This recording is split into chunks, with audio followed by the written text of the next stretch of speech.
मेरे नेता अजित दादा पवार, उनको श्रद्धांजलि आदर करते हुए हमारे राष्ट्रीयवादी कांग्रेस पार्टी के राष्ट्रीय अध्यक्ष सुनेत्रा वहिनी पवार जी, महाराष्ट्र के उप मुख्यमंत्री, बारामती के पोटनिवडणूक के हमारे महायुति की उम्मीदवार, साथ ही साथ मंच पे उपस्थित सभी मान्यवर, इस बारामती तालुके में उपस्थित जितने भी हमारे बारामतीकर हैं, हमारे राष्ट्रवादी कांग्रेस पार्टी के कार्यकर्ता, पदाधिकारी, महायुति के जितने भी हमारे पार्टी है उनके कार्यकर्ता, पदाधिकारी, जितने भी संगठन, जितने भी मंडल, जितने भी ट्रस्ट, जितने भी संस्थाओं ने इधर वहिनी के चुनाव में उनको पाठिंबा दिया है, उनको सभी को, और साथ में उपस्थित इधर जितने भी हमारे भाई बहन और बहनों के साथ आए हुए जो छोटे छोटे बच्चे हैं, जब जब भाषण किया करती थी तब तब वो भाषण में दादा का उल्लेख हुआ करता था। दादा ने क्या किया, दादा ने मुझे किधर पहुंचाया, दादा ने संकट के घड़ी में किसके लिए क्या किया, कैसे किया, किधर पहुंचाया, मेरे समाज के लिए, हमारे लोगों के लिए किस तरीके से उन्होंने काम किया। जब से वो खबर मिली बारामती पहुंचने तक समझ तो नहीं आ रहा था कि क्या करना है। वहां पहुंचने के बाद भी वहिनी से मिले, पवार कुटुंब से पूरे मिले, लेकिन तब भी समझ में नहीं आया क्या करना है। रात ऐसी बीत गई। दूसरे दिन हम सब इकट्ठा हुए, दादा का अंतिम संस्कार हुआ। वहां से एक, हम बोल सकते हैं कि एक रोबोट जैसे एक बन के हम आगे बढ़ गए, मुंबई में पहुंच गए। मुंबई पहुंचने के बाद तकरीबन 1.5-2 दिन मुझे समझ नहीं आ रहा था कि मेरे साथ क्या हो रहा है। और मेरे साथ दादा का नाता बहुत लंबा नहीं है। 2023 से जो दादा से जुड़ी हूँ, 2025 तक दादा ने लगातार मेरे साथ काम किया, मुझे हर सीख सिखाई, लेकिन 26 के शुरुआत में मैंने दादा को खो दिया। 2 दिन अपने रूम में कैद रही, अपने बच्चों से मुलाकात नहीं, किसी से फोन पे बात नहीं, अगर किसी का फोन आए तो काट दो या फोन बंद कर दो, ऐसे हालात थे। लेकिन 30 तारीख को शाम को हमने वहिनी का नाम सुना, और नाम सुनते ही जब 31 को सुबह वहिनी उधर शासकीय बंगले पे पहुंची तो मैंने उनसे मुलाकात की। मैंने इसलिए मुलाकात नहीं की क्योंकि मैं राष्ट्रवादी कांग्रेस पार्टी के चुन के आई हुई एक आमदार थी। मैंने इसलिए मुलाकात की क्योंकि मैं एक महिला थी। मैं एक महिला थी जिसके पास एक पति है।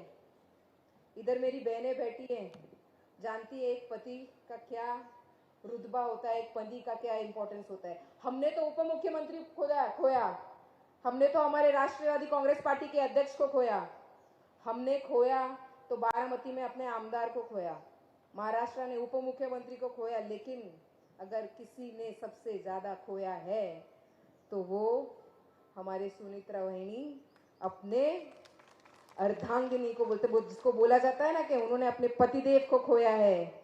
जय दादा पार दादा, उन्होंने अपने वडील को खोया है। और आपको बताना चाहूंगी, जिस दिन से आप देखेंगे 31 जनवरी से लगातार हम दादा के दुख में, हम तो थे, और आप सोचिए कि परिवार कितने बड़े दुख में रहा होगा। लेकिन 31 जनवरी से जब से हमारे वहिनी ने उप मुख्यमंत्री पद स्वीकारा है, एक दिन भी दुख नहीं मनाया। आज मैं हूं, कभी आधा घंटा बैठती हूँ, आज इधर अदिति ताई तटकरे, हमारे सुनील भाव शेलके, हमारे भरना मामा, ये जब उल्लेख कर रहे थे दादा के कामों की तो मेरे आंख में से आंसू आ रहा था, मैं इमोशनल हो रही थी। तो आप समझे वो परिवार का दुख कितना बड़ा होता होगा। मेरी बहनें इधर मौजूद है, हम आज ये याद दिलाने नहीं आए दादा ने बारामती को किस तरीके से संवारा। मेरा सपना था, मेरा सपना ये था कि दादा ने जो बारामती को संभाला है या जो संवारा है वो बारामती में आके देखूं। लेकिन अफसोस, बारामती में उस दिन पैर रखा या उस दिन कदम पड़े जिस दिन दादा का आखिरी दिन था। बारामती में इस तरीके से हमको आप लोगों के बीच में आके प्रचार करने की जरूरत पड़ेगी, सोचा नहीं था। लेकिन ये हम प्रचार करने नहीं आए हैं, ये हम आपसे वोट मांगने नहीं आए हैं। आप हमारे परिवार है, आप पवार कुटुंब के साथ है, वो परिवार को फिर से उनकी जिम्मेदारी याद दिलाने आए हैं कि जिस तरीके से सालों साल आपने दादा को लगातार घड़ी के बटन पे वोट दिया है और उनको एक रिकॉर्ड ब्रेक वोटों से जिताया है, उसी तरीके से परिवार के 3 जन आप लोगों के साथ आज खड़े हैं। आज वहिनी अकेले नहीं है, आज दादा उनके पीछे 3 लोगों को आपके साथ छोड़ गए हैं।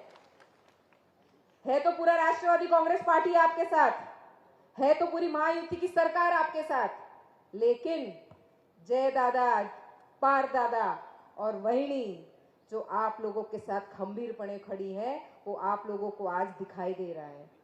हमें कभी बारामती आने की जरूरत नहीं पड़ी। बारामती अगर हमें आना था तो वेकेशन के लिए आना था। बारामती में क्या चलता है, किस तरीके से काम होते हैं, किस तरीके से डेवलपमेंट का काम होता है, किस तरीके से डेवलपमेंट किया गया है। मैं जब चुनाव के लिए, प्रचार के लिए फिर रही थी, तो हमने दादा के पालक होने के नाते लोगों से वोट मांगे। भीड़ में हमने ये बताया कि भाई आपको तो पालक मिल गया है, आप उनको विश्वास दिखाइए। आपको पालक के रूप में अजीत दादा मिल गए, आपको तो आज कुछ नहीं करना है, सिर्फ वो पालक के बीच में और पालक के बालक बन के उनके साथ काम करना है। वो विश्वास उन्होंने दिखाया। आप लोगों से तो विश्वास मांगने नहीं आए, आप लोगों को जिम्मेदारी देने आए हैं। जिम्मेदारी क्या है? जिम्मेदारी ये है कि आज हम बहिनी के प्रचार का शुभारंभ कर रहे हैं। शुभारंभ करते ही हमें आज से हमारे बारामती करके जितने भी यादी में हमारे वोटर है, हमको उनको फोन लगाना है, हमें उनसे मुलाकात करनी है और ज्यादा दूर नहीं जाएंगे। पहले हम अपने परिवार के, हमारे जानने पहचानने वालों के और उनको ही संपर्क करेंगे। पहले मैं अपने परिवार को संपर्क करूंगी, परिवार होते ही मैं अपने खानदान वालों को संपर्क करूंगी, और जब मेरा परिवार और मेरा खानदान अपने लोगों को संपर्क करेगा, तब मैं अपने मोहल्ले, अपने गांव तक पहुंचूंगी और ये याद दिलाऊंगी कि दादा चले गए, लेकिन दादा का सपना खत्म नहीं हुआ। दादा ने जो विश्वास आप लोगों के बीच में रखा था वो खत्म नहीं हुआ। दादा ने बारामती सवार के गए हैं, दादा महाराष्ट्र सवार के गए, हमें और संवारना है, लेकिन सवारे हुए चीजों का पहले संभालना भी है, जिसको कहते हैं मेंटेनेंस। तो आज आप सभी लोग जब इधर तैयार बैठे हैं कि नहीं बैठे हैं? मला मराठी येत आहे, पण मला जेव्हा भावनिक बोलायचं आहे ना, मेरे दिल का बोलना हो तो हिंदी में ही बोलना पड़ेगा। तो आप मुझे बताइए कि क्या आप जो विश्वास रख रहे थे, आपको क्या वो विश्वास ट्रिपल स्पीड में दिख रहा है कि नहीं दिख रहा है? हाथ ऊपर करके दिखाइए। किस तरीके से आपके घर वालों को, आपके साथ वालों को, आपको मोहल्ले को, आपके गांव को आप लोग वोट कराएंगे कि नहीं कराएंगे? आज इस मंच पे एक नई घोषणा शुरुआत हुई है, आप सभी लोग जानते हैं। तो वो घोषणा किस तरीके से बढ़ रही है? एकच